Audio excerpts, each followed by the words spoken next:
Пункты и полезные привычки, благодаря которым можно достичь такой значимой цели. Вы вообще задумывались, насколько сильно наше окружение влияет на нас самих? У нас вообще таких разговоров не было. Любые переживания, стресс, тревога – это часть нашего человеческого существования. Всем привет, меня зовут Алина. Ранее на своем YouTube-канале я уже выпускала видео, как я похудела на 20 килограмм. Ссылку на это видео прикрепляю внизу в описании. Ну а сегодня пойдет речь о том, какие же мне привычки помогли достичь такого значимого и желанного для меня результата. Я это видео сделала максимально структурным, для того, чтобы вам было понятно, как и что формирует в нас те или иные привычки. Первый вопрос, который я хочу затронуть, это: вы вообще задумывались, насколько сильно наше окружение влияет на нас самих? Когда я решила серьезно задаться вопросом о теме похудения, я стала искать единомышленников в своем кругу. К сожалению, среди моих друзей и знакомых не было таких людей, у которых была бы та же цель, что и у меня. Я не находила людей, которые так же, как и я, стремятся правильно питаться, либо регулярно заниматься спортом. Мое окружение на тот момент абсолютно соответствовало мне. В тот момент, понимаете? Также хочу отметить, что мои знакомые, то есть мой круг общения, а именно девушки, на тот момент говорили о том, что хотят похудеть, хотят заняться питанием, хотят регулярно пойти и заниматься спортом, но это все оставалось на уровне разговоров. Собственно, так же, как и у меня. Хотела я этого очень и очень много лет. Но в какой-то момент я посмотрела на свое общество, с кем я чаще всего общаюсь, чем мы делимся вообще. Чаще всего это были подруги выйти в бар, выпить коктейль, устроить на вечер праздник живота и заказать огромный сет роллов на двоих. Мысли о том, что пойти и сделать себе дома смузи, либо посмотреть какой-то полезный рецепт завтрака, у нас вообще таких разговоров не было. Когда я начала это постепенно осознавать, я поняла, что я хочу для себя другого окружения. Я хочу окружения людей, единомышленников, и также тех людей, у которых есть общие цели со мной. Если вы рассчитываете сейчас от меня услышать, что я быстро нашла таких людей, то спешу вас огорчить. Найти таких людей, сформировать такое комьюнити в своем физическом обществе на тот момент мне не удалось. Поэтому я начала искать онлайн. В первую очередь я подписывалась на девочек, которые следят за своим питанием, которые приветствуют здоровый образ жизни. Если честно, я осознаю, что в Инстаграме все может выглядеть не так, как вживую. Мне именно это общество и хотелось видеть в своем окружении. Поэтому я подписалась на фитнес-тренеров, начала смотреть какие-то влоги. Девушки, которые эстетично ведут свою рутину, которые заботятся о своем физическом и ментальном состоянии. И в целом я достигла своей цели. Я уже стала себя ощущать в кругу единомышленников. В ту очередь, как внешнее физическое общение с моими знакомыми на тот момент, я наоборот ограничила и свела до минимума. Почему? Потому что у меня поменялись ценности. И с теми людьми, с которыми мне было интересно раньше, мне стало попросту неинтересно. Сейчас давайте сместимся немного в тему психологии. Дело в том, что у каждого человека есть свои какие-то внутренние переживания. У кого-то они касаются построения личных отношений, у кого-то рабочих, у кого-то развитие своего собственного дела, бизнеса. Собственно, так было и у меня. У меня был свой значимый, довольно-таки прибыльный бизнес. Я работала как мастером по оформлению бровей и ресниц. И вскоре я открыла свою академию, где обучала множество студентов. Все мои мысли были сосредоточены на развитии своего бизнеса. Но в дальнейшем сложилось так, что я закрыла свою успешную бьюти-академию. Кстати, на этом канале вы также найдете видео, почему я закрыла свой успешный прибыльный бизнес и школу-академию по бровям. Ссылка будет в описании, и здесь я прикрепляю подсказки.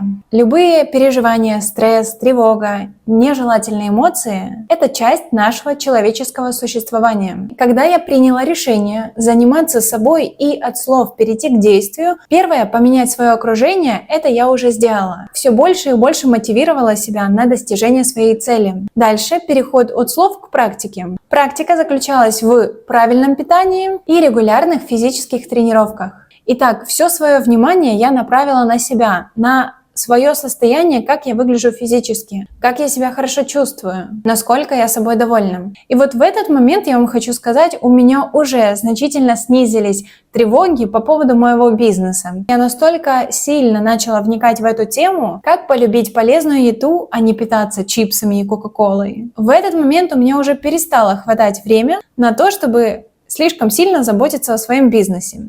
Конечно, я его также вела, я его развивала, но в ту же очередь я снизила свои требования. Благодаря своему новому, самостоятельно сформированному онлайн-обществу, комьюнити, так скажем, поддержки и вдохновения, я стала регулярно заниматься спортом. Мы купили домой кардиотренажер. И вот теперь про эмоции и спорт. Я проводила курсы для студентов по бровям, и следующий курс у меня заказывает девушка индивидуально. И за пару дней до обучения девушка мне присылает сообщение, где говорит о том, что можно ли отменить курс. На тот момент я еще преподавала ресницы, и она просит, чтобы эту предоплату я взяла и перекинула на следующий месяц, она придет ко мне на обучение по ресницам. Вы представляете мои эмоции просто в тот момент? Еще раз, я выделила время, я не записывала клиентов, я проделала множество работы для того, чтобы сделать и провести этот курс. Также заранее я скидывала своим студентам материалы для обучения, которые не являются бесплатными. В тот момент я стала максимально горячей. Мне настолько стало жарко от своих эмоций. Абсолютно не думая, я становлюсь на тренажер и просто начинаю крутить педали. Проходит 2 минуты, проходит 5 минут, и я понимаю, что как будто меня эмоции отпускают.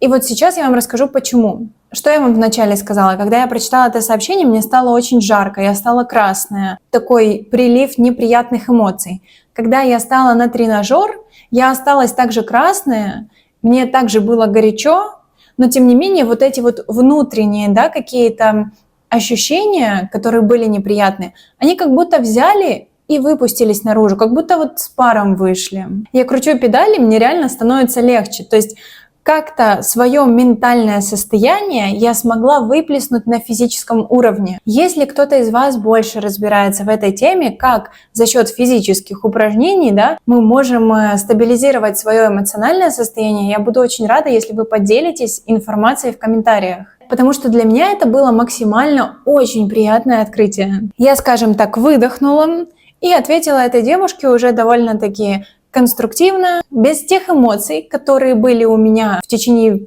первых 2 минут после того, что я прочитала сообщение. И мы наилучшим образом разрешили эту ситуацию. После этого случая я на постоянной основе ввела полезную привычку в свою жизнь – это заниматься каждый день кардио по утрам после пробуждения. Дело в том, что когда мы встаем, не все люди начинают мыслить позитивно. У кого-то появляются навязчивые мысли, какие-то планы на день, которые нужно все быстро успеть сделать. Каждое утро я просыпаюсь и иду на кардио. Если по каким-то причинам я не могу делать кардио, я просто беру коврик и хотя бы немного делаю растяжку, либо йогу. Следующая полезная привычка, отнеситесь, пожалуйста, к ней на том же уровне важности. Это заниматься красиво и эстетично. Сейчас я говорю про одежду. Когда я начала следить за девушками, которые уже ведут тот образ жизни, который я бы хотела привить себе, я видела, как они эстетично одеваются, насколько у них красивая спортивная одежда. Соответственно, я себе также начала заказывать спортивные комплекты, топики, лосины на свой вкус. Я говорю о важности эстетического подхода. Да, на тот момент у меня еще не было той фигуры, которой я бы хотела, но я при этом уже начала, скажем так, красоваться. И эти новые покупки стимулировали меня проснуться с утра и сразу пойти на тренажер. Следующая привычка, которая оказала на меня воздействие и стимулировала дальше идти к поставленной цели, это установка зеркала в той зоне, где я тренируюсь. Я занимаюсь на кардиотренажере, зеркало стоит конкретно напротив меня. И очень часто, когда мы занимаемся, нам тяжело, у нас лицо выглядит приблизительно вот так вот. Но когда ты на себя смотришь в зеркало, от такого слишком сосредоточенного лица может даже стать смешно. Лично у меня поставить зеркало – это повод посмотреть в него и улыбнуться себе. Итак, красивая спортивная одежда есть, зеркало есть, я могу смотреть на себя с гордостью, и это в момент очень хорошо подбадривает. Следующая полезная привычка – это во время тренировки слушать мотивационные подкасты либо книги. Чаще всего я одеваю наушники, включаю заранее подготовленное видео с подкастом, либо аудиокнигу и начинаю заниматься. Важный момент. Книги, которые я слушаю, и подкасты, они направлены не на мотивацию похудеть, а на мотивацию веры в себя. О важности любви к себе, понимания себя и веры в себя. Эти подкасты, видео и книги мне помогают фокусироваться на внутренней уверенности, а не на внешнем результате. Особенно, если на тот момент я только начала свой путь, и значимых результатов еще не было. Многие фитнес-тренера, диетологи, нутрициологи, если вы придете к ним с запросом похудеть, они скажут вам: считайте калории. Одна из привычек, значимых для меня, которая помогла мне достичь таких результатов, это полный отказ от контроля и подсчета калорий, белков, жиров, углеводов. В дополнение к этому еще одна привычка – это не взвешиваться. Приблизительно в течение 10 месяцев я абсолютно не взвешивалась. Свой путь я начала приблизительно в конце декабря, в январе. И в октябре я первый раз становлюсь на весы. Вот знаете, какие у меня эмоции были? Я настолько была счастлива, я не могла сдержать своих эмоций, просто плакала от радости. Вы должны понимать, что я рассказываю свой опыт, привычки и действия, которые мне помогли построить хорошо как в физическом плане и в эмоциональном состоянии держать себя в порядке. Не переходите эту тонкую грань, когда от желания выглядеть хорошо вы переходите в зависимость. Давайте еще раз структурированно вспомним все пункты и полезные привычки, благодаря которым можно достичь такой значимой цели. Первое. Выбирайте свое окружение и помните на то, как сильно окружение на нас влияет. Сформируйте для себя комьюнити поддержки, мотивации и вдохновения. Попробуйте каждый раз выпускать навязчивые мысли, тревоги на физическом уровне с помощью кардиотренировок. И это не обязательно должен быть тренажер, если у вас его нет, просто выходите на улицу и много ходите.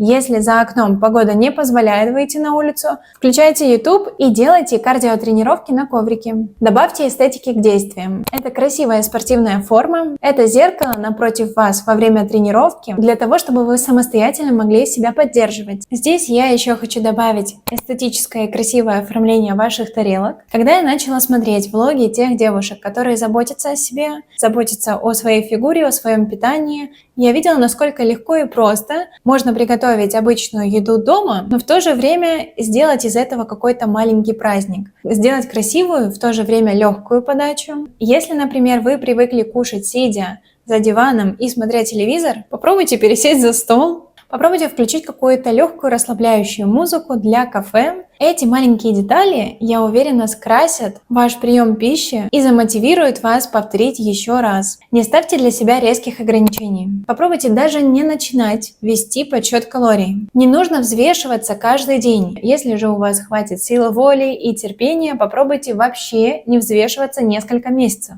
Попробуйте доверять себе на интуитивном уровне. Если вам понравилось данное видео, предлагаю вам подписаться для того, чтобы вы в первую очередь увидели новые видео. Увидимся с вами совсем скоро в следующем видео.